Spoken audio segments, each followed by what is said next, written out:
There's a quiet exhaustion that comes from trying to control everything, not just the big stuff, like your career, your relationships, or your future, but the little things too.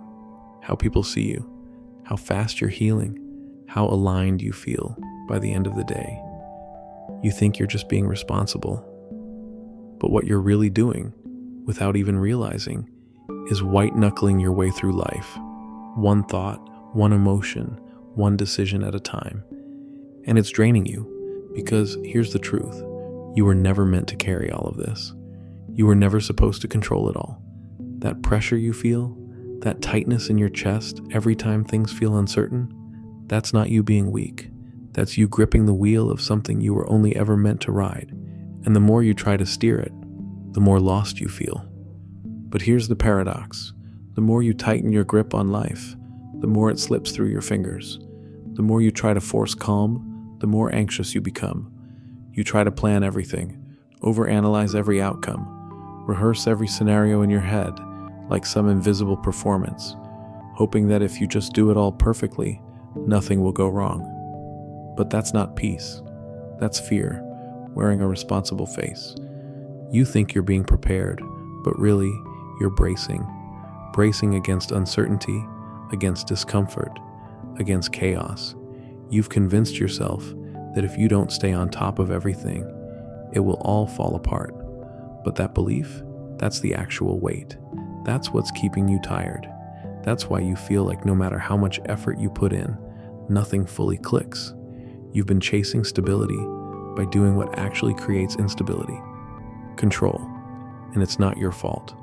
You were probably taught that control equals safety, that if you can just figure it all out, master your emotions, read people better, heal faster, stay productive, then you'll finally feel okay. But let me ask you something. Has it worked? Most people don't even realize that what they're calling discipline or being spiritual is just another version of trying to stay in control. You meditate to stop feeling anxious. You journal so you can catch every thought. You do shadow work so you don't make any more mistakes. But if you look closely, the energy behind it all is fear. It's subtle, but it's still fear. You're not doing these things out of curiosity or connection. You're doing them to fix something, to fix yourself. And when that's the fuel behind your healing, it's no longer healing. It's self-rejection dressed up as growth. And here's the trap most people fall into. They think surrender means giving up, that letting go means losing progress, losing direction, or becoming passive. But that's not what real surrender is. Real surrender is choosing presence over prediction. It's choosing awareness over control. It's being willing to meet life as it is, not as you think it should be. Because what if the reason you feel stuck is because you're holding the wheel too tightly? What if your mind is so focused on getting it right that you've forgotten what it feels like to actually live? Think about how often you're doing without even noticing. You wake up and immediately check your thoughts, like you're scanning for signs of danger. You try to stay ahead of every emotion, like a manager hovering over your own nervous system. Even in moments of stillness, your mind quietly whispers, "What should I be doing right now? What needs fixing? What am I missing?" You can't even enjoy a peaceful moment without some part of you preparing for it to end. This isn't your fault. You've been conditioned to believe that peace has to be earned, that it's something waiting at the end of your healing checklist, that once you finally got it together, life will stop throwing you chaos. But peace doesn't come after everything is fixed. Peace begins the moment you stop trying to fix everything. Because the truth is, control is just your mind's way of saying, "I don't feel safe." It's how you've tried to protect yourself from uncertainty, from disappointment, from being hurt again. But protection can become a prison if it goes on too long. Eventually, you're not navigating life. You're just managing fear. And ironically, the more you manage it, the less alive you feel. You lose your joy, your intuition, your spontaneity. You start second-guessing yourself. You look at people who seem at peace and wonder, what they know that you don't, when really they just stopped fighting. And then one day, you notice something, not because you planned for it, not because you journaled it into existence, but because something inside you finally relaxes. It doesn't announce itself. It doesn't feel like a breakthrough. It's subtle, almost easy to miss.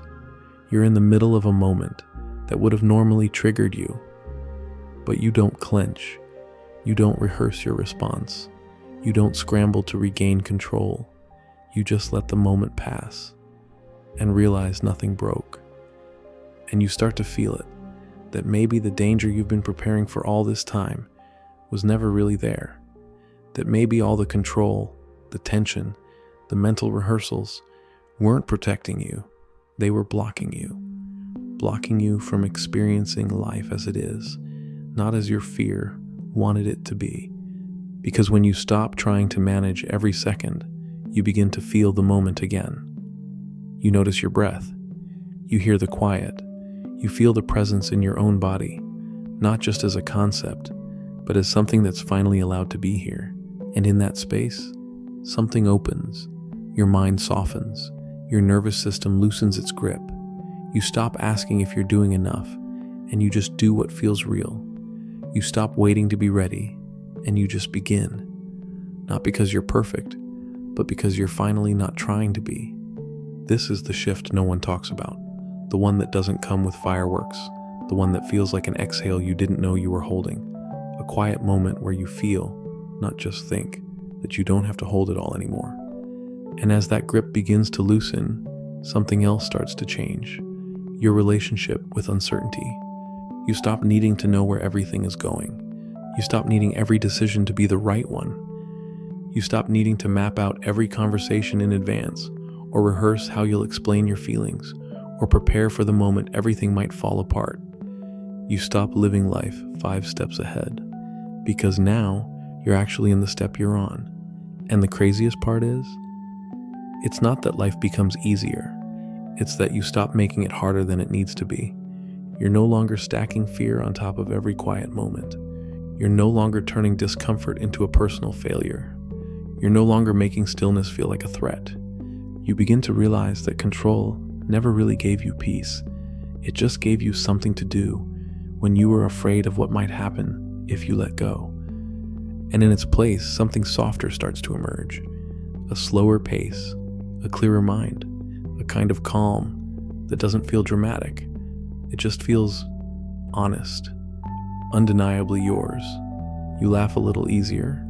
You speak a little slower. You don't shrink in silence. You settle into it. You don't have to explain yourself every time someone doesn't get it, because you get it, and that's enough. You feel the moments more. Not all of them are pretty. Some are awkward. Some are raw. But they're real.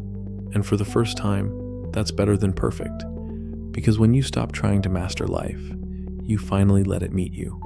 Not in some grand, cosmic download. Not in a breakthrough. Just in the ordinary, silent moments that used to pass you by while you were busy managing them. And maybe that's what's been waiting for you this whole time. Not more control. Not more effort. Just enough space for you to finally be here. And something else starts to shift, quietly, underneath it all. The way you see yourself. You spent so long being the one who holds it all together. The calm one, the grounded one, the self-aware one, the one who's always thinking ahead, always doing the work, always showing up with the right words, the right energy, the right perspective. It became who you thought you were. And maybe, for a while, that version of you helped you survive, helped you feel like you had some kind of grip on a life that never stopped moving. But now, without all that constant self-management, you start meeting parts of yourself you haven't seen in years. The unfiltered parts, the unfinished parts, the parts that don't have a spiritual explanation for everything. At first, it feels disorienting, like you're losing yourself, like you're slipping out of the role you built so carefully. But slowly, it stops feeling like loss. It starts feeling like home. Because maybe you were never meant to be the one who always has it together. Maybe your value was never in how calm you appeared, or how well you held it in, or how deeply you could explain your sadness without breaking. Maybe peace isn't about keeping it all together. Maybe it's what arrives when you finally admit you don't need to. You don't need to be the version of you that knows how to handle everything. You don't need to keep playing the role of the one who never spirals, never slips, never snaps. You don't need to keep protecting everyone else from your own chaos. Because the truth is, there's nothing wrong with the part of you that still feels confused sometimes. There's nothing wrong with the part of you that doesn't have the answer yet. There's nothing wrong with being human without a script. And when you stop trying to be in control all the time, you give yourself permission to actually become. Not the perfect version, not the polished one, but the real one. The version of you that was buried under the performance of control. And that version of you, they don't need fixing. They just needed space. And as you begin living from this place, this unfiltered, unguarded version of you, something begins to feel unfamiliar, but right. Your life starts to slow down in the best way, not because you're doing less, but because you're finally being more honest, more present, more in tune with your body, with your breath, with the subtle shifts inside of you that you used to bulldoze through in the name of staying in control. You stop chasing those constant little validations, the sense that you're doing it right, that you're healing fast enough, that you're seen as composed. You stop scanning the world for signs that you're enough, and you start feeling it without needing proof.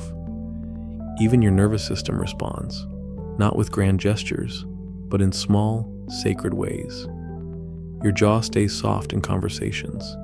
Your chest doesn't tighten every time someone misunderstands you. You stop rehearsing your boundaries in your head before you say them. You just say them, not because you're trying to prove anything, but because you're finally okay with being real, even if that realness isn't perfectly delivered. You begin to trust pauses in conversation. You don't rush to fill the silence with wisdom or insight. You just let it hang there, because silence doesn't scare you anymore. You're no longer trying to impress anyone, not even yourself. And slowly, the people around you shift too. Some draw closer, because they feel your presence in a way they never could before. You're not layered in tension or unreachable behind your calm. You're just there, accessible, human, real. Others may drift because they were connected to the version of you that overfunctioned, overgave, overexplained. And that's okay too, because now you don't bend out of shape just to stay in someone's reach. Your life doesn't become perfect, but it becomes yours, no longer designed by control. No longer managed by fear, no longer filtered for the comfort of others. You're not obsessing over your next move. You're not asking, is this the right path?